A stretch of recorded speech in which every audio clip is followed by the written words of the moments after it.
through it, I guess. Got nothing. Okay. Well, I can let you know what we're saying, Alex. So looks like we're live. So we'll just kick off. We're having a few technical difficulties. Sorry, everyone. So we'll see how far we go. But welcome to this special edition of FBS Chat. My name's David. I'm in Adelaide in Australia. And very honoured to be hosting.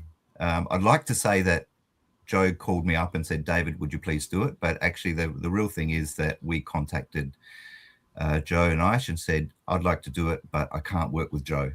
So he's not here today. So hello to Sir Joe.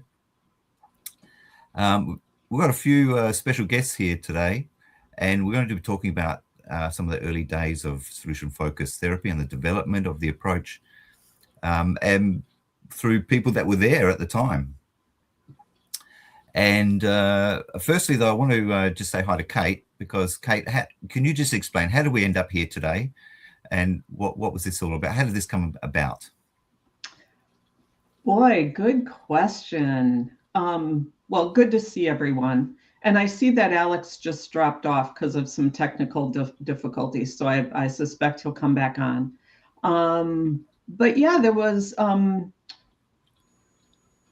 FBS Chats did a chat at the end of January of this year with Eve Lipchick, myself, and some others who were part of not necessarily the development of solution-focused work, but kind of the early days some time ago and around kind of more globally. And that what's been very clear is that there's a real interest in people hearing about some of the origins of solution-focused work.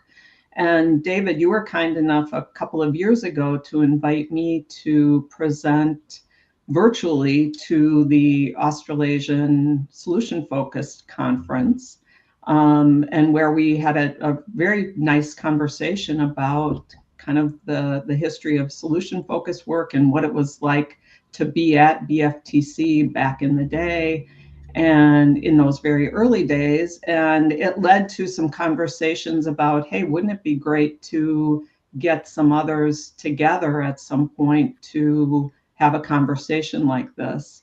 And it's taken a little while for it to come together, but it finally has, and we're delighted.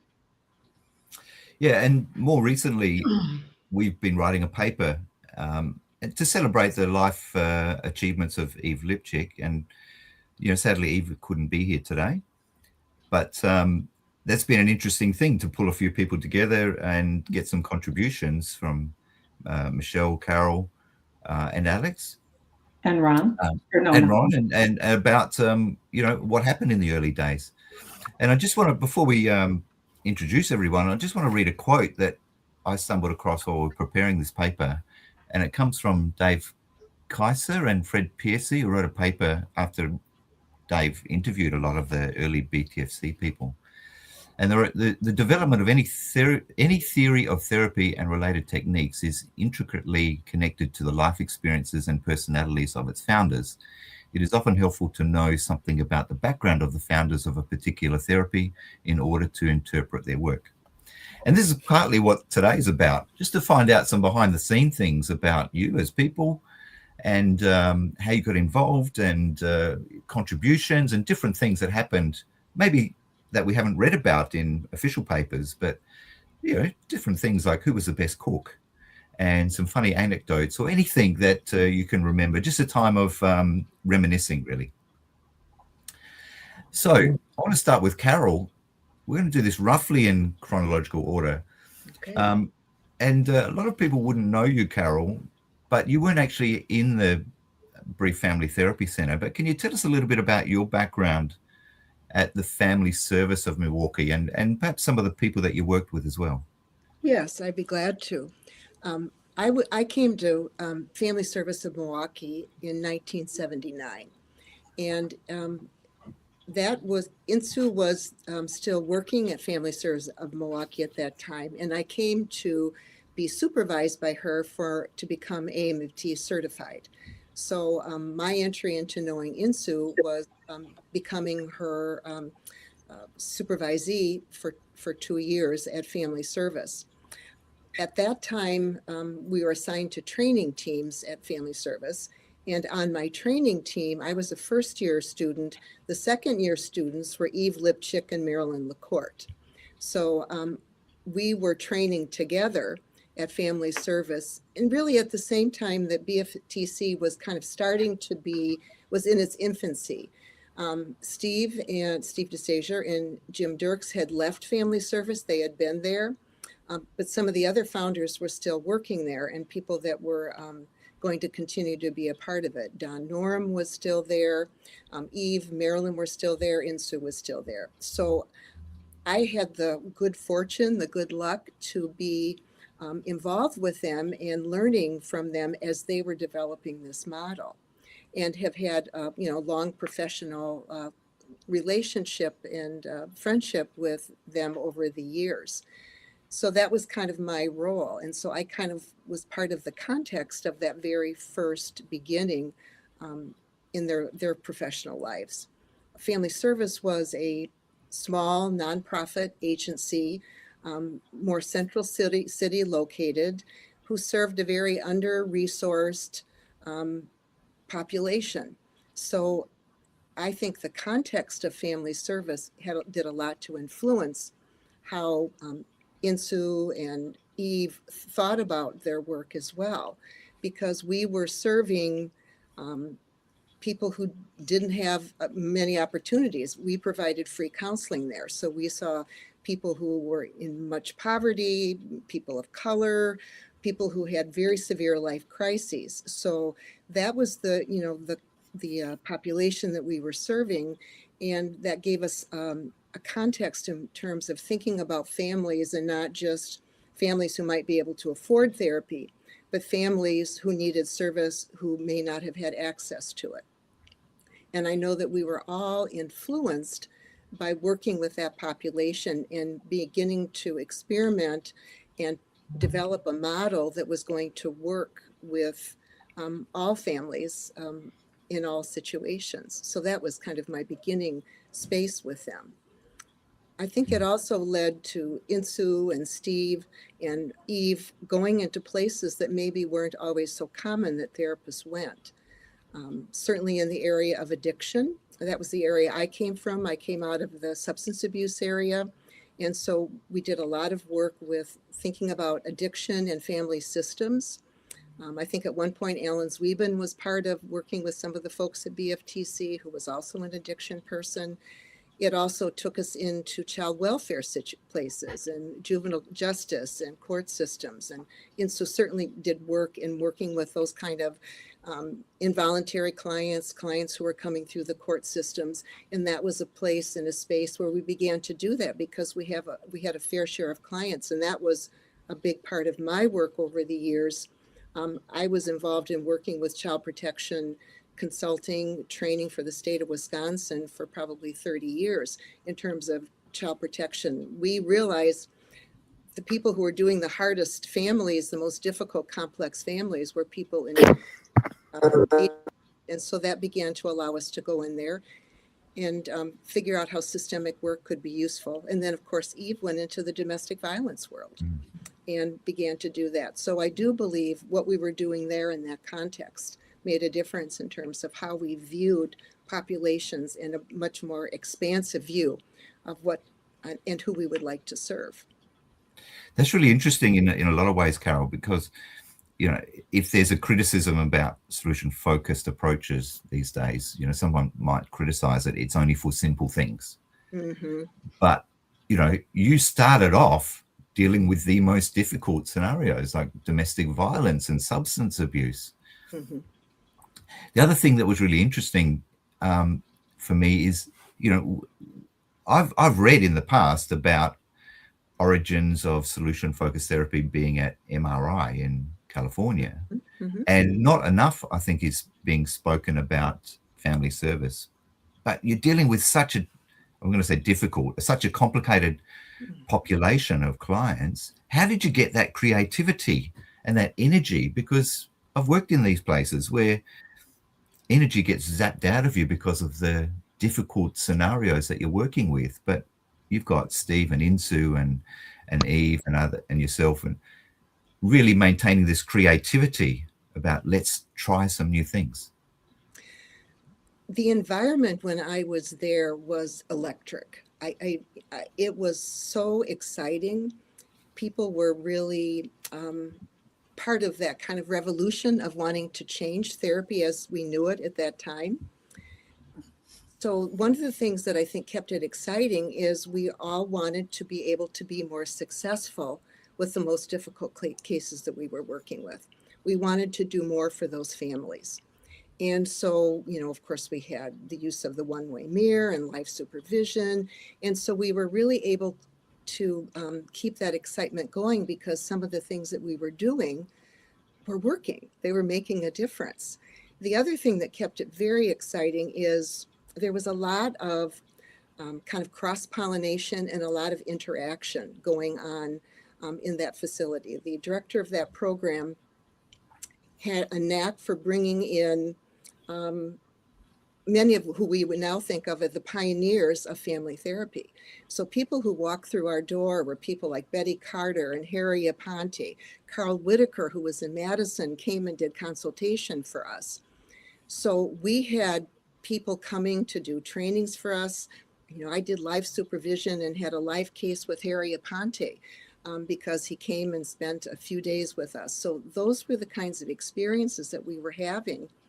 Just to name a few of those, wonderful family therapists who we were able to have. And then we had people coming from different places, people who had backgrounds in the Philadelphia Child Guidance Institute.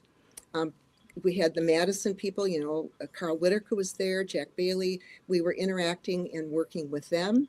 And then, of course, over time, then we had certainly Stephen Insu, and then we had people coming in who came out of the MRI Institute and who were part of that. So, and of course, Insu and Steve were very connected to those early founders as well, as was Eve. So it was a very electric time.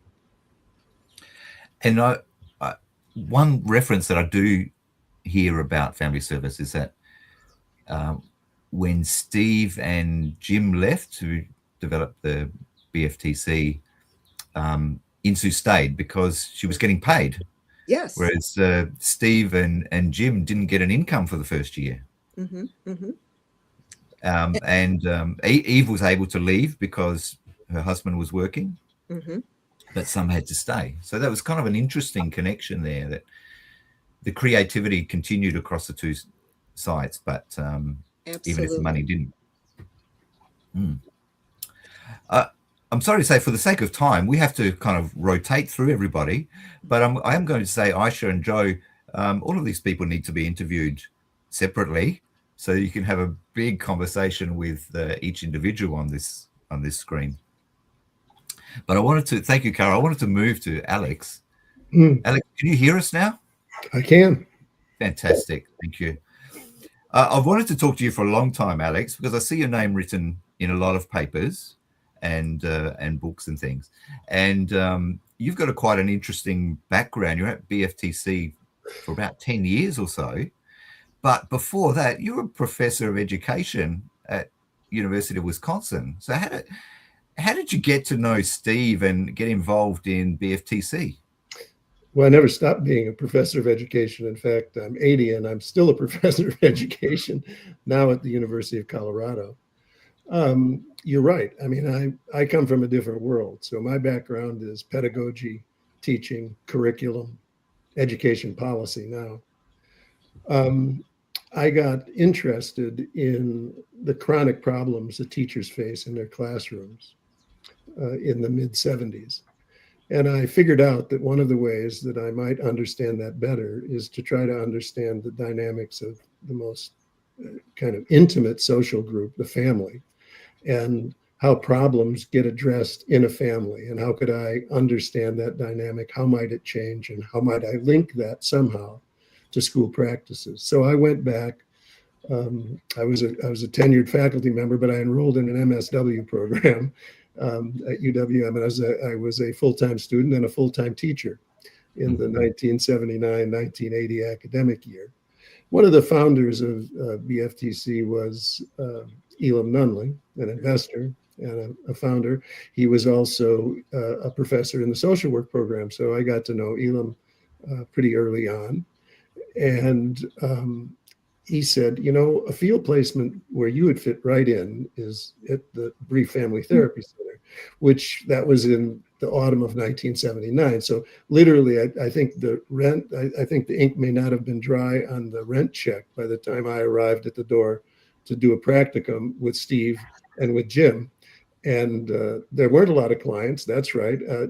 Jim laughed and said, yes, our idea of marketing was we would open an office and put out a sign and people would arrive.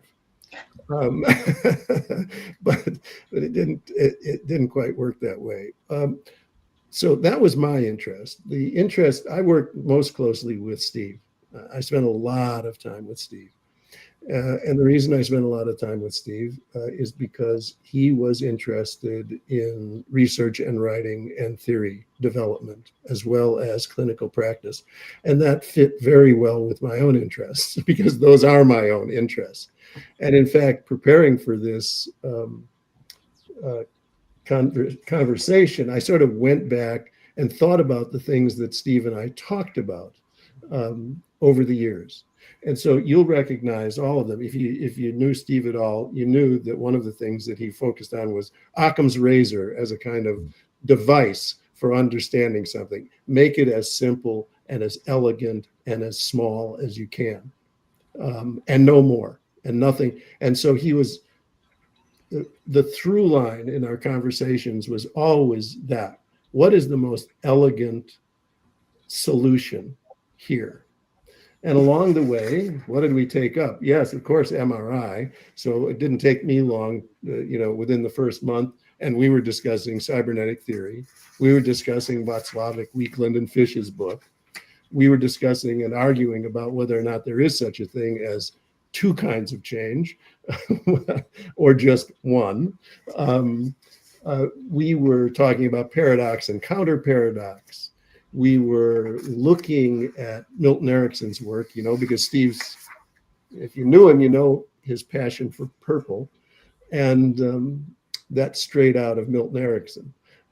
That's exactly where that came from.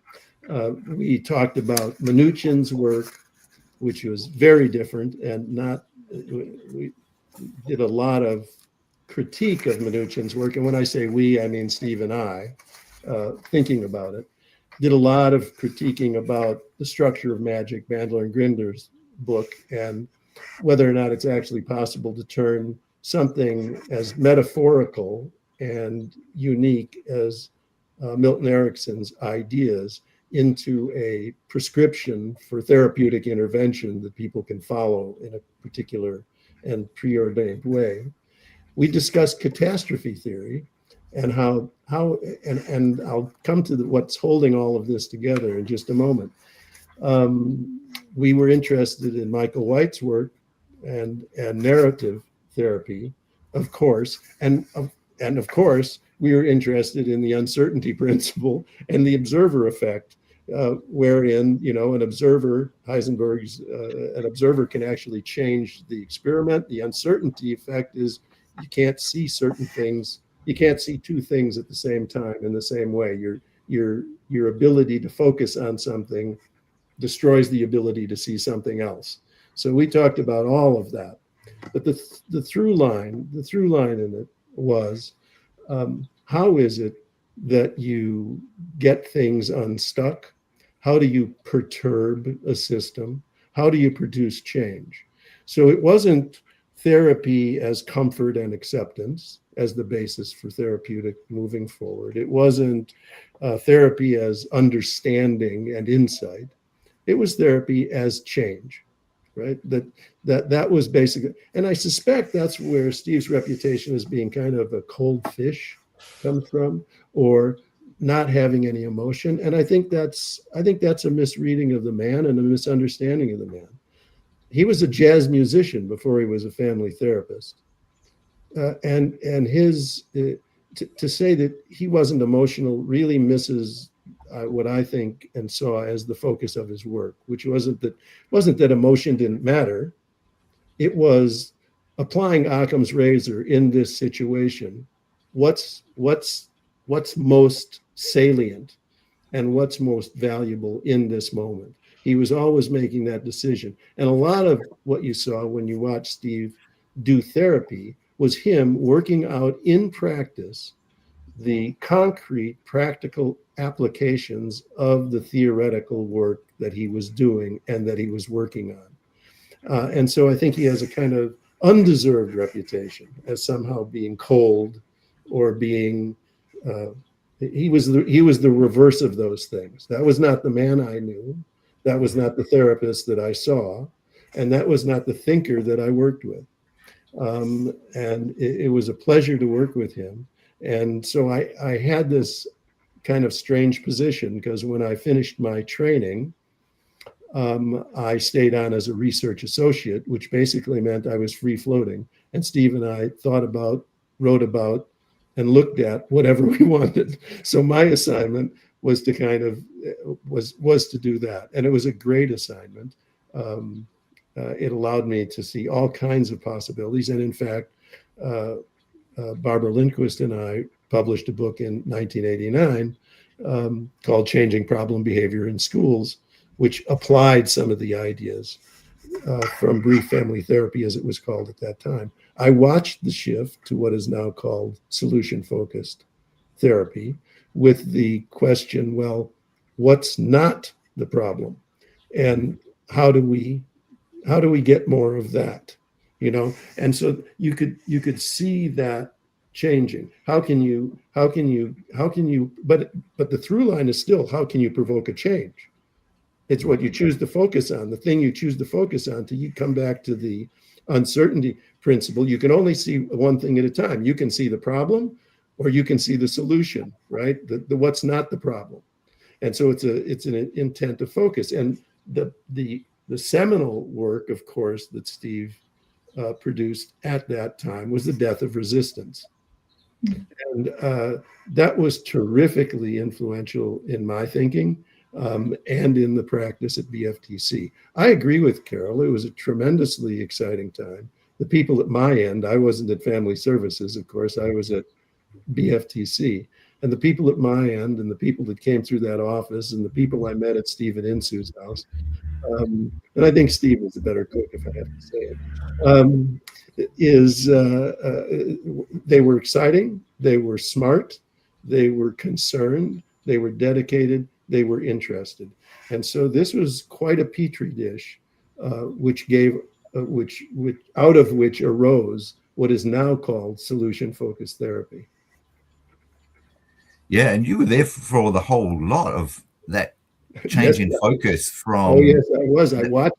I was part of that change. Yeah. You know, we used to say when you look, you know, we'd be looking at therapy sessions, and I used to say, you know, as a clinician, as a person that's doing therapy, you have to match the client well enough that they relate to you, but you have to be different enough that you provoke them in some important way that you say. So you can't just identify with the client. You know, this is me speaking now. I can hear myself speaking to Steve behind the mirror. You know, you can't just identify.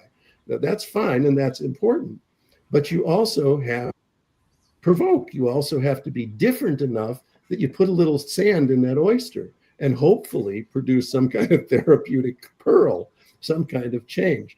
And that was those were the moments, and that was the way in which solution-focused therapy emerged from this. It was back and forth, questioning, asking, re-questioning, trying, seeing this.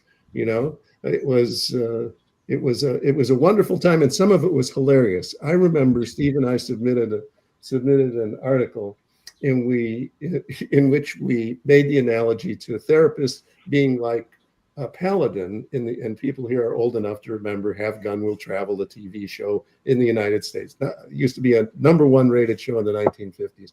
Basically, the guy's a gun for hire, right? And he goes in and solves the problem. And his card said, Have Gun Will Travel, Wire Paladin, San Francisco. And we were using that as a metaphor in a therapeutic intervention to a father, as it turns out. So in this family, you're kind of like paladin, you know, you're called in when a crisis emerges. You're supposed to be that's the gist of what we were working on. And we wrote up this thing, and the first thing we got back was rejection, actually. But one of the reviewers wrote this, what to me was just a hilarious observation, and he said, "We can only be grateful. We can only be grateful that the therapist didn't think that this man looked like Dracula." And I thought, you know, gosh, I don't like being rejected, but that was kind of a brilliant thing to say. I really had to appreciate the humor of it. I really did. And it was like that.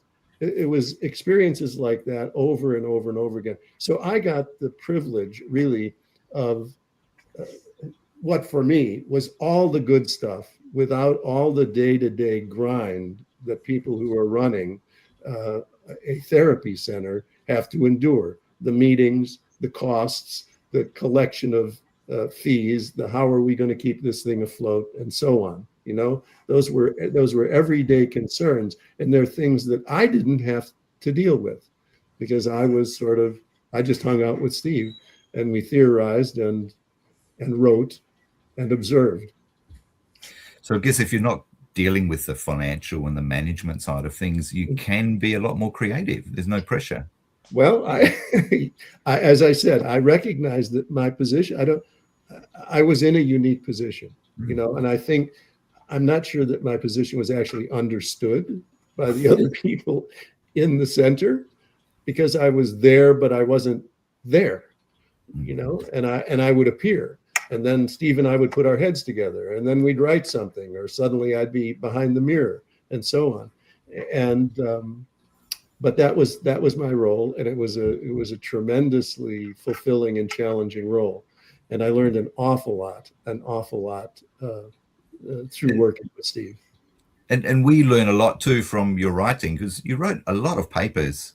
I did. The earliest I could find was 1984, but that you wrote with Steve. But the book as well, you mentioned with Barbara. Oh yeah, it was the first book in talking about schools. Well, I had a second one in mind, but then my son got sent to the Persian Gulf in the first war, and I got heavily involved in politics and then subsequently education policy, and that took me away. I had another book. I was on sabbatical, and Barbara and I were traveling in Australia. Barbara, my wife, we gave a presentation at the Dulwich Center, Michael White's shop. We stayed with Epstein in Auckland, and really got an appreciation for his work. Just excellent work. And I had every intention of writing a follow-on book to Changing Problem Behavior in Schools. But life intervened.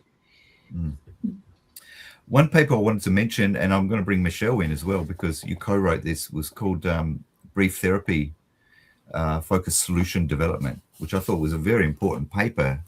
But Michelle, how would you? I'm assuming you were there before Ron here, because I'm making a guess here that it was early 80s that you ended up at. Yeah, 1982. Yeah. So what was your background? You came from, I can't think of the name now. Where did you come from? Woodstock, Illinois, yeah. Northern Illinois, about an hour and a half drive to Milwaukee. But I just first have to say, Alex, just listening to you, I feel like I'm having a deja vu, because I remember so many Tuesday nights being behind the one-way mirror with you, and you making me laugh, and seeing the relationship between you and Steve. It was palpable. Everything you just described, I was a witness to it, and sometimes jealous of it at the time, but you know, as I think one of the themes you'll probably hear from all of us, I always tell people, you wouldn't want to have known me back then, because I wasn't like learning solution-focused therapy. I was becoming solution-focused therapy. I could think of nothing else. It was so exciting. Yep. And I was pretty clear at the time that we had or were in the process of discovering the panacea for all therapeutic ills. I was very convinced of that. It was unbelievable. And yeah, so when I got out of graduate school, I guess it was 1977, and they kind of let me loose on people and working with people. And I discovered that what I'd learned in graduate school, I was really good at getting people to talk about their feelings and gaining insight into their situations. So I had the most emotive, insightful clients in Northern Illinois who were clueless about what to do about their situations. And it was one couple, I remember this distinctly, where after maybe 6 sessions, the wife said to me, "Michelle, now we understand why we're having the problems that we're having. When do we get to the part where we're trying to fix this?" And it was like the emperor was caught with no clothes. And I knew that unless I learned a different way of working with people, that I truly was going to consider a career shift. I mean, it was just not satisfying to me at all. So at first I hired someone to supervise me. And within a couple of meetings, she said, "You don't need me. You need to go to Milwaukee." So I wandered to Milwaukee, and I was given the privilege of watching them work once or twice from behind the one-way mirror. And I remember this also, an older couple, came to the clinic because the husband was experiencing bruxism, grinding of the teeth at night. And I felt pretty certain that, and it was Steve who was working with the couple, I felt pretty certain after exploring what was going on with them that he would give them some sort of homework assignment to lessen the stress that was connected to his grinding of the teeth at night. But instead, Steve told them to switch the sides of the beds that they were sleeping on with no explanation, just to note any difference. And I went back the next week, and there I am sitting behind the one-way mirror, and sure enough, there was no problem with bruxism. And I felt really certain I had no clue as to what was going on there, which was a really good sign because I wanted to learn something different. So it was then that I decided to take I guess it was a 9-month training program. And usually what happened is there were like 2 semesters, and you train with one of the staff members for the first semester, and then you shift over to somebody else. But having trained with Steve wanted me on his team the second time around too. So like you, Alex, I spent all my time with Steve, and to say that I learned so much is really an understatement. I think one of the patterns that I noticed pretty early on is that, Steve was an incredibly brilliant man, and he was sometimes very esoteric in his thinking and in the way that he described things. And let's just say, I knew I had a really good ability to dumb things down so that I could spread. First of all, I felt like I was in some sense like an outside observer. While he was doing all these brilliant things, I was asking him questions that helped name some of the things that people had been doing for a long time before I got there. For example, I remember saying, what you're doing here, when you're not focusing on the problem, you're focusing on the exceptions to the problem. And there were many moments. As a matter of fact, you're asking me, David, about that article that was written for Family Process. And I'm pretty certain that in addition to my involvement there, which I'll tell you some more stories, the reason I'm included as one of the authors in that article is because I was the one to suggest to him that he had to write a companion to the MRI article. And at first he said, "That's a great idea. Why don't you do it?" I said, "I can't do it. You have to do it." And over the weekend, he did. And in addition to that, I think one of the times, what happened is after I got through the training program, Steve told me I better have some good snow tires because I needed to continue to come from Illinois to Wisconsin, pretty bad weather in the winter. And so I did. And what happened then is Wally Gingrich and Steve and I did a research project together, which was incredible.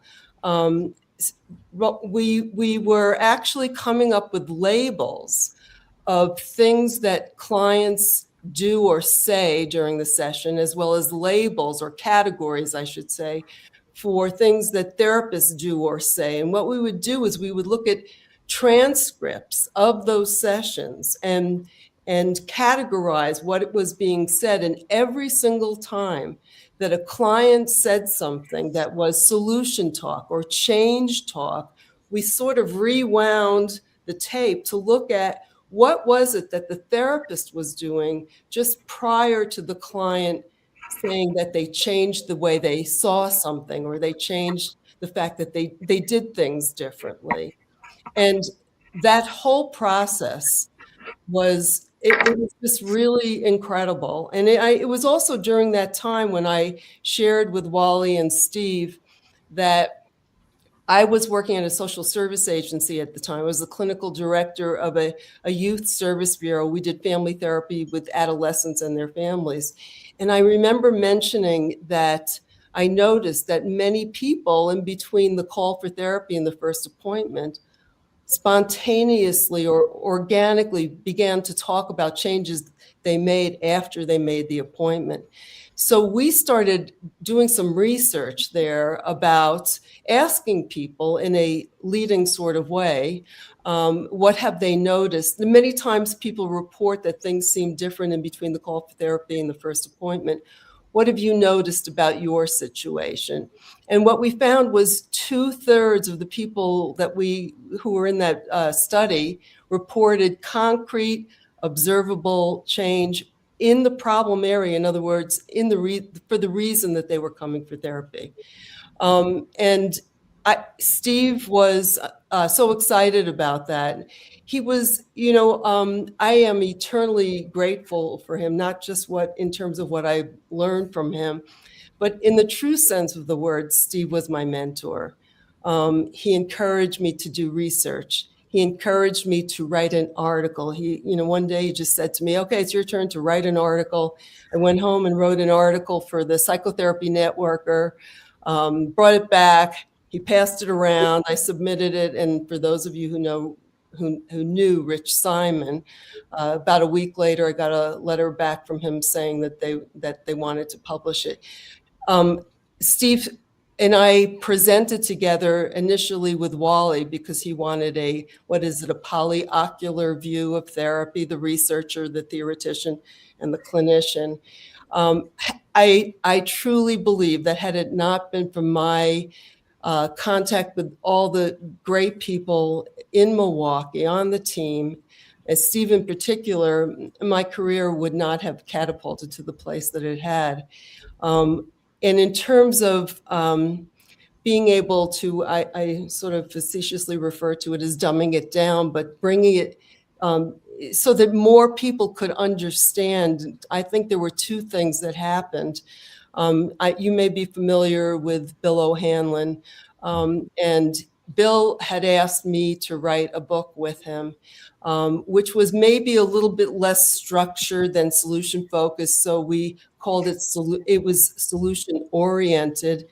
The name of the book was In Search of Solutions, A New Direction in Psychotherapy. And just one little funny story about that. And Alex, when, I get really emotional when I think about Steve because I saw the same side of him that you did. He was so caring. He was really emotional, especially emotional in regards to what you were saying. When he saw people changing, that's when he was emotional. But Bill O'Hanlon was once doing a workshop in front of, it was a keynote, not a workshop, with Steve. And someone from the audience asked, Bill, whether he could describe the difference between his approach and Steve's approach. And Bill said, I make eye contact. You have to understand, know Steve to know that was really actually pretty funny. But So in Search of Solutions, many of the principles of solution-focused therapy, that's when I went on the road and began to teach those principles. And back in the day, because that was published in '89, solution-focused therapy wasn't as accepted as it is now or embraced. And so standing up in front of audiences, you had to sort of be prepared. You had to apply the principles you understood about, there is no such thing as resistance, because those are the kinds of questions and comments that I got early on back then. But it was really an incredible time to be teaching people such a different way of thinking about helping people change. And the big shift for me, of course, was when I decided to write Divorce Busting, which was to apply these kinds of principles to helping couples make their marriages work. And it was a pretty radical shift for a lot of people who looked at problem solving in marriage very much the same way as traditional therapists did. So it was, it was quite different. I'm old now and I've accomplished a lot, but all I can really say is that I still look back at those years that I was, in Milwaukee, 82 to, I guess, the end of 85, as the most exciting, wonderful, exhilarating times in my career, truly. Thank you, Michelle. I want to throw over to Ron in a second, but I just want to mention you've written quite a few books, and a couple of the things that really stood out to me, which I haven't read all of your books, but you originally titled the book Fire Your Shrink, which I thought was fantastic. And your fourth book was Getting Through to the Man You Love, the No Nonsense, No Nagging Guide for Women, which again, the titles of your book are fantastic. Back in 2003, I'm just going to quote for you about, you talked about your previous focus on technique as a young therapist, and how you learned from those experiences with couples to become a better therapist by not focusing on technique. Which I just wanted to ask you. Well, first let me say this. I think that one of my probably one of the most effective component of my work with couples, because that's what I do, is bringing myself to the process, bringing who I am to the process. And I don't know that I learned that anywhere. However, having said that, I really think of the metaphor.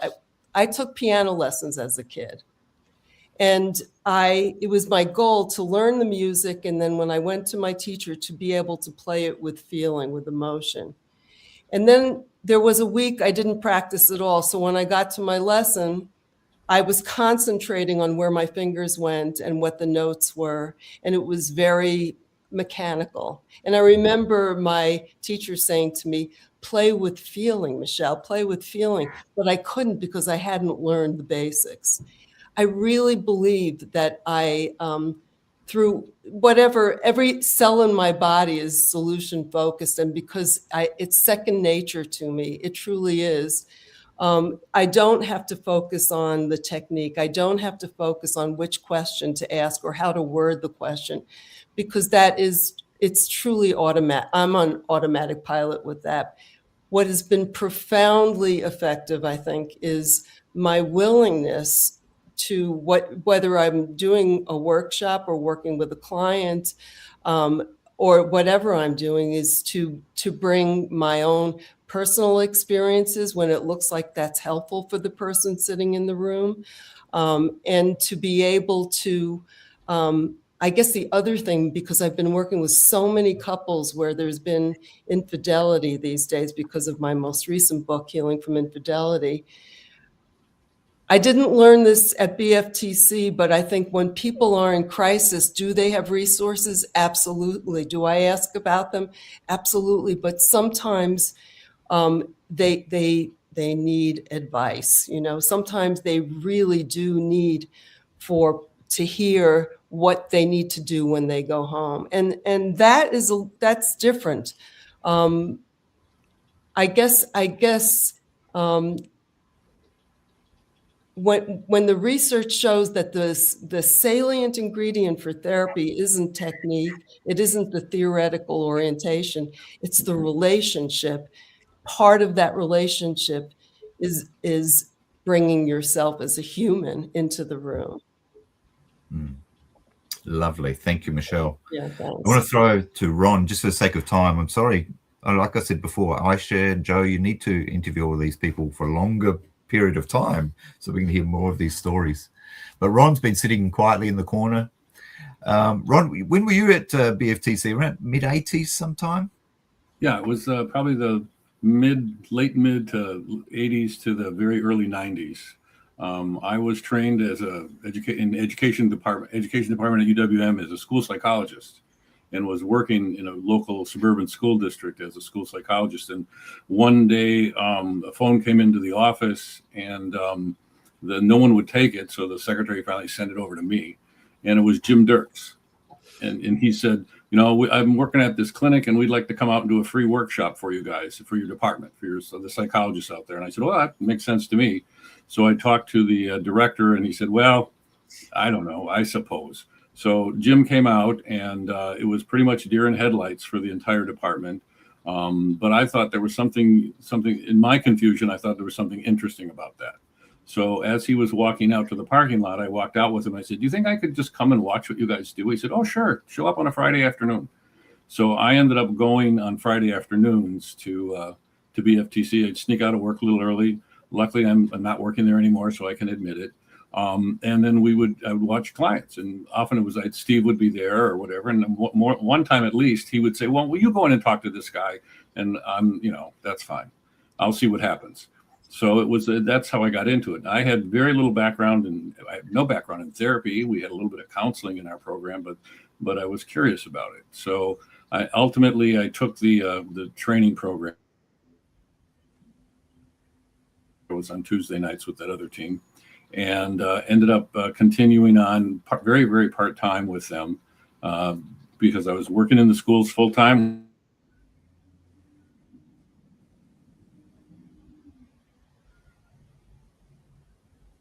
Oh, I've lost Ron here. Is everyone there? Can anyone else hear Ron? He's frozen for me. Yeah. Well, we could talk about Ron until he comes back. He probably doesn't even. I was missing his red beard. Yeah, exactly. Because when he appeared at Brief Family Therapy Center, he had a nice full red beard, as I recall.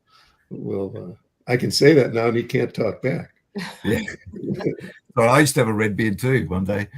Well, listen, I want to just say to Michelle about Steve. He was one of the most generous people I've ever known. If you were in the room when an idea was thought of, you were going to be listed as one of the authors on any subsequent publication. He was just enormously generous with people. He was the opposite of kind of, I don't know, proprietary about ideas and thoughts and so on. And on reflection, I really do think it's the jazz musician in him, and your piano example, Michelle, the guy was trained as a classical musician, and he played jazz for a living for a time.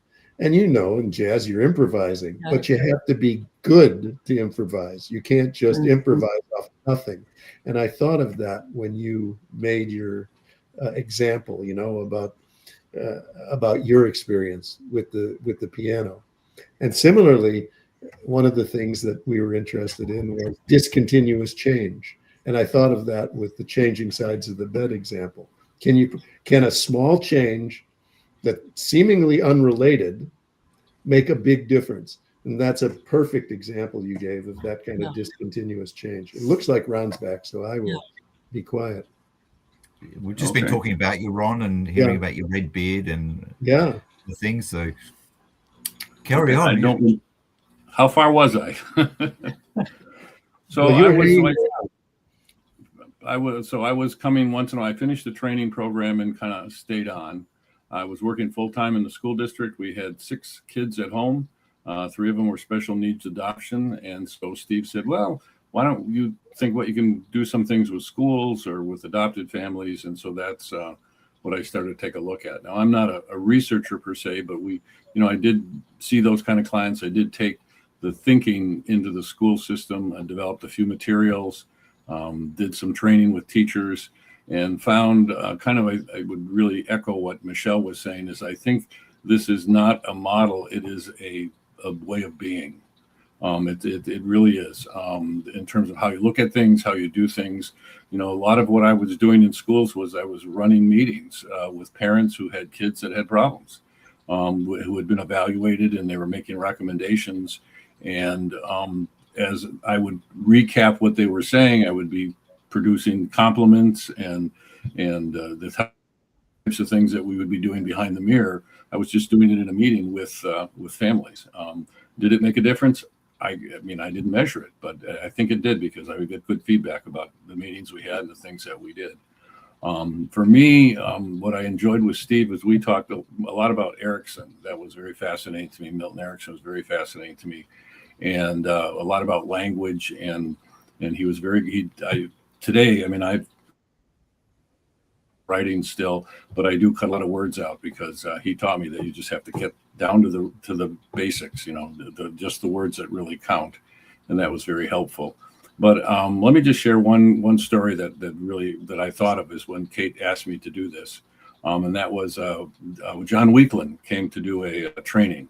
Or he spent a day with the people at BFTC. And I don't remember if any of these people were there that day, but we were sitting in the therapy room, and Weekland was sitting there, and it was like he was holding court with all these people. And there were signs, as I recall, in the clinic, no smoking. Now, this was a period of time where people could smoke on all different places, but there were. Oh, there he goes. Oh, no. I want to hear the John Weekland story. He was smoking. I'll give you a clue. I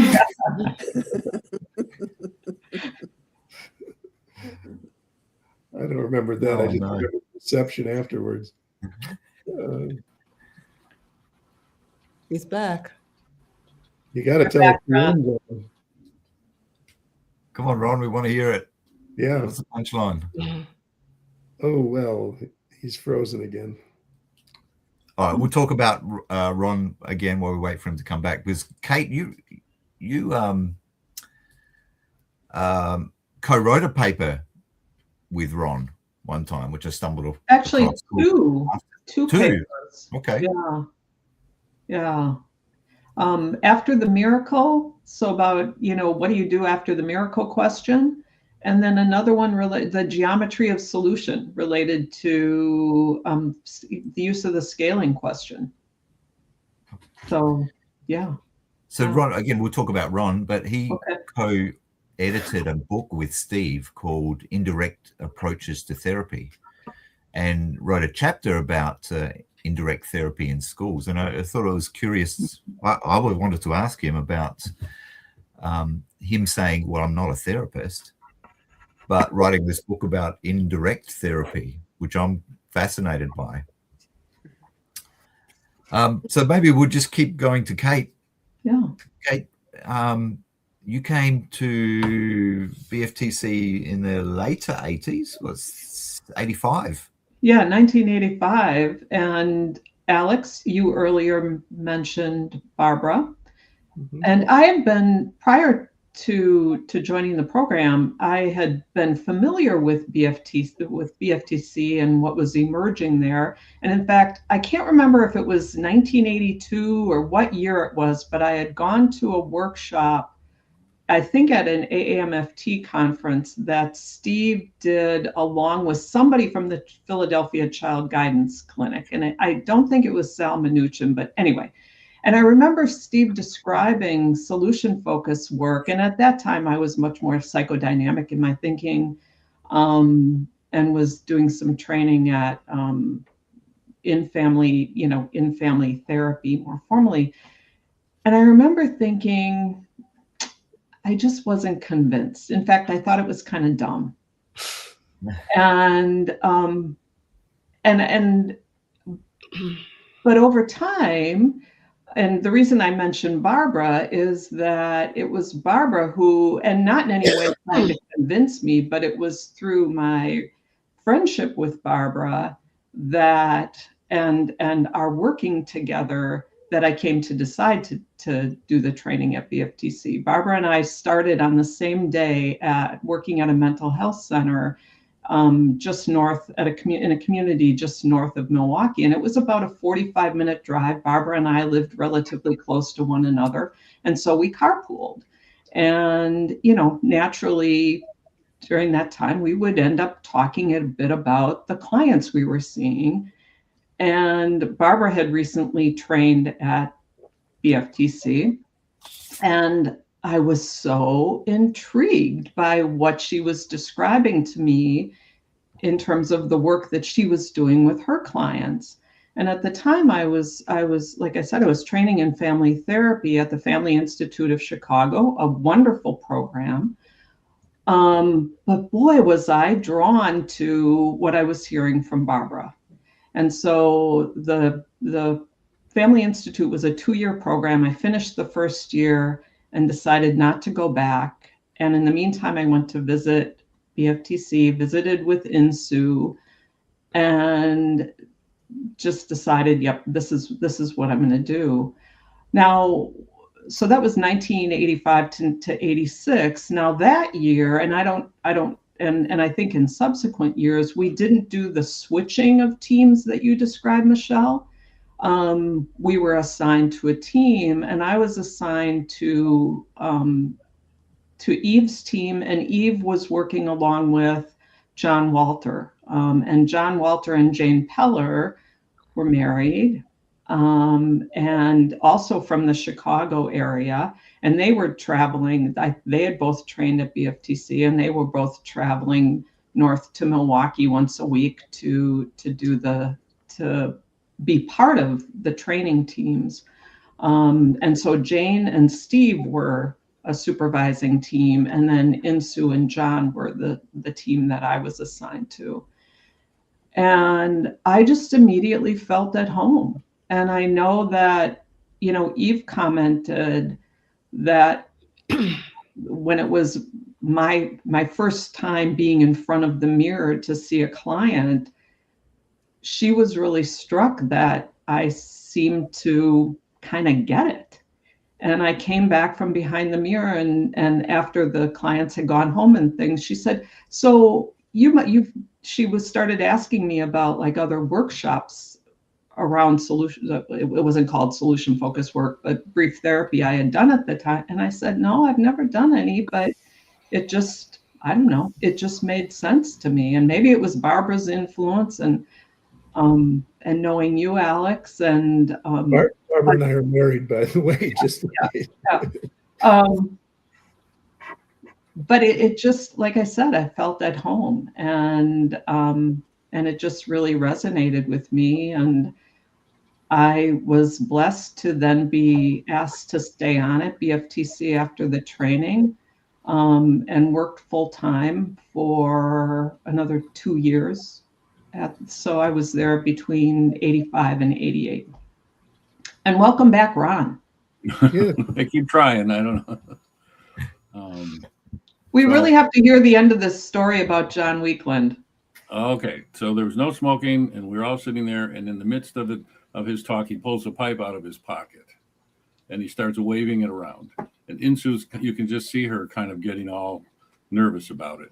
And then over time, he's talking, and then he pulls out his tobacco pouch, and then he moves that around, and he slowly starts to feed his pipe while he's talking the whole time, and just ignoring the discomfort in the room as he does this. And then finally, he pulls a match out, and he waves that around for a while. And then he lights the match, and he holds it until it burns out, and then he sets it down, and he takes out another match. And he keeps doing this until the very, very end when we're all finished. Then he lights it and smokes the pipe. And to me, that was how it was a hypnotic approach. To me, I'm just convinced he was trying to keep us in a trance by paying attention to that so he could feed us information that we would not necessarily know we were getting. That story has just stuck with me. And there is something about that was just... Well, I think Ron's doing a technique on us. I think this is part of a clever plan. I'm not having it. Yeah, he's holding us in a trance and He feeding is. us I'm talking information. about translating. I'm sitting here staring at his frozen photo. Look, I'm very conscious of the time. We've been talking for about an hour, and Aish is going to kick us off soon. But before we do that, and Kate, I realize, we haven't spoken much with you, Kate, but Okay. we've, Joe interviewed you previously, and you're also involved with another discussion with Eve and others recently. I just wanted to just mention Eve. It would have been great if she could have been here today, and reasons why she can't be here. But Kate, just want to say something about Eve. We've had the pleasure of writing this paper about Eve just recently. It's about to be published. But any comment about Eve? I could say a lot about Eve. I think, I think for me, what Eve did was and I'm so grateful to have had the opportunity to work with her and to have been assigned to her team. It's just fascinating to hear Michelle and Alex and Ron talk about their close connections with Steve and kind of the richness of that experience. And I think my experience working with Eve was kind of analogous to that. They're just, Michelle, you described Steve as a mentor to you in a very literal way, and I feel very much the same about Eve. And for me, what she did was to really kind of humanize the approach. I think some of my original skepticism was that while I was so drawn to and intrigued by the techniques and the kind of creativity and the out-of-the-box thinking and, this kind of experimental, what felt to me like kind of experimental nature of things. And at the same time, recognizing often the pain and the difficult circumstances that lead people to seek therapy. Eve really brought the compassion and in many ways the heart that really drew me. And really influenced me in my practice. And can I just tell a quick story about Steve? Because what you were saying, Alex, you mentioned the Death of Resistance article and how influential that was, and that was, it wasn't just that resistance is dead. It was talking about this notion of cooperation, and that part of the role of the therapist is to figure out how the client is trying to is making a good faith effort to cooperate with you. And I remember while I was working at BFTC, they had opened a satellite clinic on the south side of Milwaukee. Free Family Therapy Center was on the north side. And in order to try to address, client needs in this other part of the community, there was an office in the south side, and it was in the basement of a church. And so that was sort of part of my role, was to staff that location. And I was seeing a father and a teenage son, single father, teenage son. The kid was acting up in school, getting in trouble. This was a father of, I would say, of few words, had a lot of frustration with trying to figure out how to deal with what was going on with his son. And I was doing my darndest to try to be compassionate and understanding and whatever. And it was very clear that I really wasn't getting anywhere with this family. And so I came back to BFTC, and sitting in the big room behind the one-way mirror was Steve and Elam, and they were having a meeting and just visiting, talking. And so I asked them, could I just run this by you? And so I kind of explained to them what happened. And Steve and they looked at each other, and Steve shook his head and he said, Kate, you're not cooperating with them. And I was like, what do you mean? I'm being, I'm being understanding and, blah, blah, blah. And he's like, you're not cooperating with them. And Steve and Elam agreed. And I said, okay, well, what do I do? Steve said, the next time you go to see them, I want you to walk in and say, look, I've been thinking a lot about your situation. I just can't understand why you can't get your kid to behave. And I was like, really? You want me to say that to him? And he said, and you need to adapt your tone. You need to, okay. So I did. And this father immediately just, it would be an overstatement to say he melted, but it was like just kind of relaxed and was like, I know that's the problem. That's why I'm here. And it just changed the relationship in a way, or the connection in a way that allowed us to work together. But for me, that was just, I remember it, how many, 45 years later, that what it means to cooperate and figure out what the client is doing as well. Can I tell two more things short? One is that I just read the book. I guess it's The Swedish Art of Death Cleaning or something like that. I don't know if you're familiar with it. So I'm cleaning. And one thing I have, if anybody wants, Insu's daughter, whose name I'm blocking at the moment, Sarah, was coming through Colorado. And Alex, I didn't know you're in Colorado. I live in Colorado. I'm in Wisconsin. I'm on the faculty there. Oh, got it. Okay. I just do research. She asked if I wanted Steve's saxophone. Oh my God. So I have it. And if anybody wants it, let me know and I will make sure you get it.